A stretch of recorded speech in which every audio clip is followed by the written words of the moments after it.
हर महादेव। यथेधांसि समिद्धो अग्निर् भस्मसात् कुरुते अर्जुन। भस्मसात् कुरुते अर्जुन। ज्ञानाग्नि सर्वकर्माणि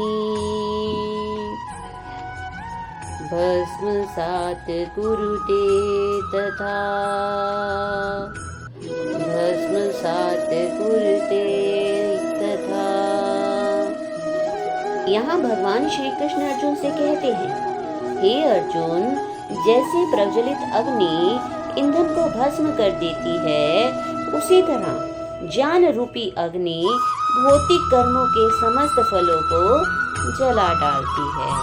अर्थात जिस तरह ईंधन को अग्नि में जलाया जाता है और जलाए जाने पर वही ईंधन भस्म हो जाता है, उसी तरह ज्ञान रूपी अग्नि जब मनुष्य प्राप्त करता है तो उसके द्वारा किए गए समस्त कर्म नष्ट हो जाते हैं। यहाँ आत्मा तथा परमात्मा संबंधी पूर्ण ज्ञान तथा उनके संबंध की तुलना अग्नि से की गई है। अर्थात यहाँ ज्ञान की तुलना अग्नि से की गई है। यह अग्नि ना केवल समस्त पाप कर्मों के फलों को जला डालती है, अपितु पुण्य कर्मों के फलों को भी भस्मात कर देती है। कर्म फल की भी कई अवस्थाएं हैं, शुभारंभ, बीज, संचित आदि। देखिए, जब तक कर्मों का बोझ मनुष्य पर है, तब तक मनुष्य को आवागमन के चक्कर में आना ही होगा, क्योंकि जन्म केवल कर्मों के कारण ही होता है, चाहे वह पुण्य कर्म हो चाहे वह पाप कर्म।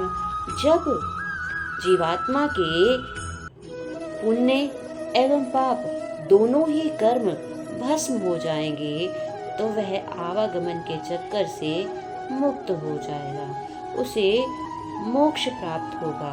क्योंकि मनुष्य ने जाने कितने ही कर्म संचित किए हुए हैं, चाहे वह इस जन्म के हो चाहे इससे पहले कई जन्मों के हो। मनुष्य पाप तथा पुण्य दोनों ही प्रकार के कर्म फलों को ज्ञान प्राप्त होने पर जीत लेता है एवं मोक्ष को प्राप्त कर लेता है।